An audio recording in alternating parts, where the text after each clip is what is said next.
ಹರೇ ಶ್ರೀನಿವಾಸ. ಎಲ್ಲರಿಗೂ ಸಹ ನಮಸ್ಕಾರಗಳು.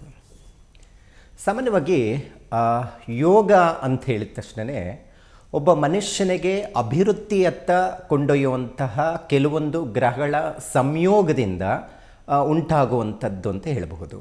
ಸಾಮಾನ್ಯವಾಗಿ ಅದು ಜೀವನ ಪರ್ಯಂತನೂ ಕೆಲವು ಯೋಗಗಳು ಫಲಗಳು ಕೊಟ್ಟರೆ, ಕೆಲವೊಂದು ನಿರ್ದಿಷ್ಟವಾದ ಒಂದಷ್ಟು ಸಮಯಕ್ಕೆ ಒಂದಷ್ಟು ಅವರ ಒಂದು ಏಜ್ಗೆ ತಕ್ಕಂಥ ಫಲಗಳನ್ನು ಕೊಡುವಂಥದ್ದಾಗಿರುತ್ತೆ. ಕೆಲವರಿಗಂತೂ ವರ್ಷ ಫಲದಲ್ಲಿ ಯೋಗಗಳು ಉಂಟು ಮಾಡಿದ್ರೆ, ಕೆಲವರಿಗೆ ದಶಾಕಾಲದಲ್ಲಿ ಯೋಗಗಳನ್ನು ಉಂಟು ಮಾಡುವಂಥ ಸಾಧ್ಯತೆ ಇರುತ್ತೆ. ಆ ಯೋಗಗಳಿಂದ, ಆ ಯೋಗಗಳ ಫಲಗಳಿಂದ ಹೆಚ್ಚು ಅಭಿವೃದ್ಧಿಯನ್ನು ಕಾಣುವಂಥದ್ದಿರುತ್ತೆ, ಆರೋಗ್ಯ ವೃದ್ಧಿ ಆಗುತ್ತೆ, ಮತ್ತು ಒಂದು ಜೀವನದಲ್ಲಿ ಉತ್ತಮವಾದ ಸ್ಥಾನಕ್ಕೆ ಹೋಗಲಿಕ್ಕೆ ಸಾಧ್ಯ ಆಗುತ್ತೆ. ಮತ್ತು ರಾಜಕೀಯದಲ್ಲಿ ಉತ್ತಮವಾದಂಥ ಬೆಳವಣಿಗೆಯನ್ನು ಕಾಣಬಹುದು. ಕೆಲವೊಂದು ಯೋಗಗಳಿಂದ ಆತ ಆರ್ಥಿಕವಾಗಿ ದೃಢತೆಯನ್ನು ಕಾಣುವಂಥ ಸಾಧ್ಯತೆ ಇರುತ್ತೆ. ಅಂದರೆ ಹಣಕಾಸಿನ ವಿಚಾರದಲ್ಲಿ ಹೆಚ್ಚು ಅಭಿವೃದ್ಧಿಯನ್ನು ಕಾಣಲಿಕ್ಕೆ ಸಾಧ್ಯ ಆಗುತ್ತೆ. ಆ ಯೋಗಗಳ ಮೇಲೆ ಅವರ ಫಲಾನುಫಲಗಳನ್ನು ನಾವು ನೋಡಬಹುದಾಗಿದೆ.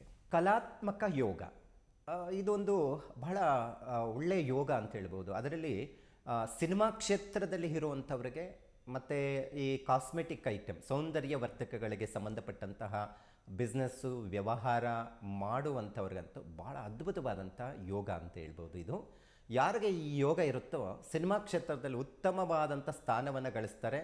ಮತ್ತು ಕ್ರೀಡಾ ಕ್ಷೇತ್ರದಲ್ಲಿರುವಂಥವ್ರಿಗೂ ಅಭಿವೃದ್ಧಿಯನ್ನು ಕಾಣುವಂಥದ್ದು ಯೋಗ ಇರುತ್ತೆ.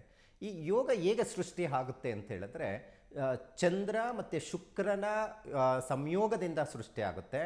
ಕೆಲವೊಮ್ಮೆ ಏನಾಗುತ್ತೆ, ಚಂದ್ರ ತನ್ನದೇ ಆದಂಥ ಸ್ವಕ್ಷೇತ್ರದಲ್ಲಿ ಇದ್ದಂಥ ಸಂದರ್ಭದಲ್ಲಿ ಅತಿಯಾದಂಥ ಸುಂದರವಾಗಿ ಮಗು ಜನನ ಆಗುತ್ತೆ. ಮತ್ತು ಚಂದ್ರ ಏನಾದರೂ ಸ್ವಕ್ಷೇತ್ರದಲ್ಲಿ ಇದ್ದಂಥ ಸಂದರ್ಭದಲ್ಲಿ ಈ ಯೋಗ ಉಂಟಾಗುವಂಥ ಸಾಧ್ಯತೆ ಹೆಚ್ಚಾಗಿರುತ್ತೆ. ಮತ್ತು ಈ ಸ್ವಕ್ಷೇತ್ರಗಳು ಅಂತ ಹೇಳಿದಾಗ ಋಷಭ ಮತ್ತು ತುಲಾರಾಶಿಯಲ್ಲಿ ಏನಾದರೂ ಈ ಚಂದ್ರ ಮತ್ತು ಶುಕ್ರನ ಸಂಯೋಗ ಹೊಂದಿದ್ದಂಥ ಪಕ್ಷದಲ್ಲಿನೂ ಈ ಯೋಗ ಉಂಟಾಗಲಿಕ್ಕೆ ಸಾಧ್ಯ ಆಗುವಂಥದ್ದಿರುತ್ತೆ.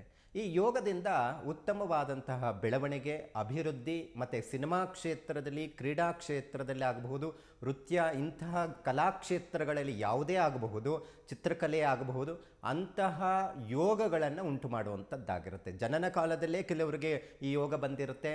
ಅದರಲ್ಲಿ ಯಾರಿಗೆ ಜನನ ಕಾಲದಲ್ಲಿ ಬಂದಿರುತ್ತೆ ಅಂಥವರಿಗೆ ಸಿನಿಮಾ ಕ್ಷೇತ್ರದಲ್ಲಿ ಹೆಚ್ಚು ಅಭಿವೃದ್ಧಿ ಇರುತ್ತೆ. ಬಿಸ್ನೆಸ್ಸಲ್ಲಿ, ಕಾಸ್ಮೆಟಿಕ್ ಐಟಮ್ಸಲ್ಲಿ ಹೆಚ್ಚು ಅಭಿವೃದ್ಧಿ ಆಗುವಂಥದ್ದು ಇರುತ್ತೆ.